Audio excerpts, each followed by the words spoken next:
Peters is a grandma, and like so many others, she's getting ready to send her little man off to school. He's going to be going to kindergarten at Will Rogers this year. And with more than 40 items on the kindergarten list alone, that can be a task. Any idea how much it's going to cost? No. What do you think? What's your estimate? $25. So we wanted to give you a little warning. With just a week left before school starts here in Ardmore, just how much can you expect to shell out? The list is pretty specific. Boys have to bring a gallon size, girls bring a quart size. Wonder what the difference is. One thin vinyl mat. Vinyl mats. Hey, looks like the vinyl mats are right here.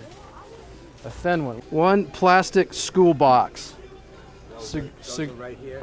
Right where? Oh, right here, okay. Oh, they've even got my favorite color, hot pink. Outstanding. All right, what else do we need? 30 minutes later, and we were at the bottom of the kindergarten list. Time to check out. And remember Terry's estimate of $25? Well, it was time to break the news to her. What would you say if I told you I just bought everything on the kindergarten list? And let me show you my receipt.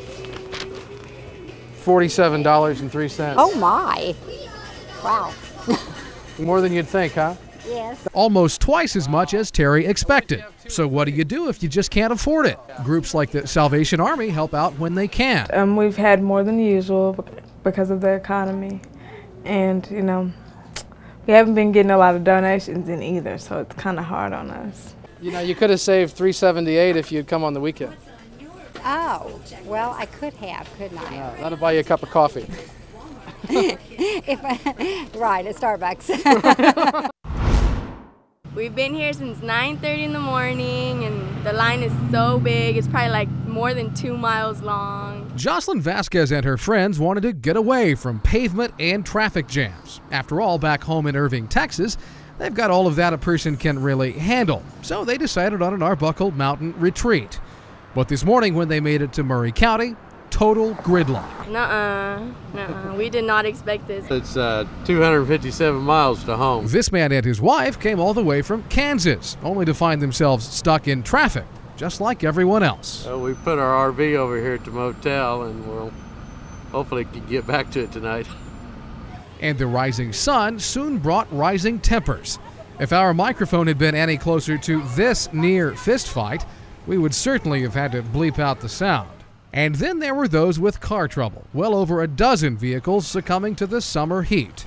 Jim Pittman runs the local motel, and he understands the frustrations. You know, a lot of them, they bring mom, dad, grandma, and all the kids, and they're coming up here to a small mini vacation probably. Wonderful people. I wish we could handle them better. Pittman says the problem is obvious. Too many cars and too little road. They're so overwhelmed up there that you can't get through by phone, and you can't get near the gate to ask, and so you just don't know exactly what's going on. But in the end, maybe attitude is the most important thing. Jocelyn and her friends refuse to let a little traffic spoil our nation's birthday party. Yeah, I brought my little bathing suit. Yeah. To have it all taken away in an instant is very overwhelming. Robbed of her belongings, her home violated. Tanya Riley never expected to lose it all like this. I went to work, and somewhere between the time frame of 12 o'clock and 7:45 when I arrived home, this was completely flooded with feces and water and pee. For more than 2 years, this trailer on Dallas Drive in Kingston has been Tanya's home. She says 3 days ago, it became a cesspool of raw sewage. 786.24 gallons of human feces got backed up into my house. 786 gallons. Tanya says that was the city's best estimate. They vacuumed a whole bunch of it out with the shop vac, and at that point, once they got into the bathroom or the bedroom, because I mean there's at least 1.5 inches of feces sitting on my carpet back there, they said that the house was completely totaled. There was nothing they could do to fix it. Your house has been totaled by raw sewage. Yes, sir. It's been condemned. So how could this happen? Nobody at City Hall would talk. Could you give us a little comment on what's occurred with the sewage system? Okay, well it's been 3 days. Is there even an idea of what may have happened? Out of town, okay. The mayor would only say it's still under investigation, and public works officials never called us back. Hello. I hope y'all aren't wanting a statement. Tanya's homeowner's insurance won't cover sewage damage. Her agent wouldn't even sit down with us for an interview, but did have a tidbit of advice as we were leaving. Everybody should check their policies. The local plumber says he has seen this before, only twice in 19 years. And while they are not required, he says a $45 attachment may have made all the difference. If you're downstream like that, you need to make sure and have a backflow preventer installed in your sewer line. Tanya didn't have one on her home, but says the house next door does. It was installed after the same thing happened to her neighbors a few years back. As for Tanya, she is now staying with her mom and has no idea what will become of her house. A hammock out back is the only thing that hasn't been tainted by the smell. And I pray and I've got faith in the good Lord that this will be resolved as soon as possible. In Kingston, Robin Beal, First News.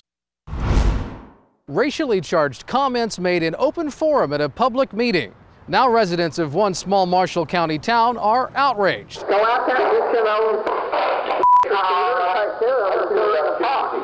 That was Oakland, Oklahoma Mayor Marguerite Redwine speaking at the July 7th town meeting. A 5-second comment that some say now has a whole town mortified.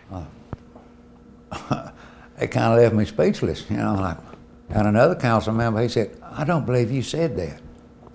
I don't believe you said that." The council was discussing chickens running around town when Mayor Redwine suggested using a slingshot to get rid of them. Only that's not what she said. The door's been open to, Lord help, racial lawsuits and all kinds of stuff. We caught up with the mayor Friday afternoon. I have been advised by my attorney not to say anything, so y'all, everything is referred to him. So if you would like to talk to him, call David Morty.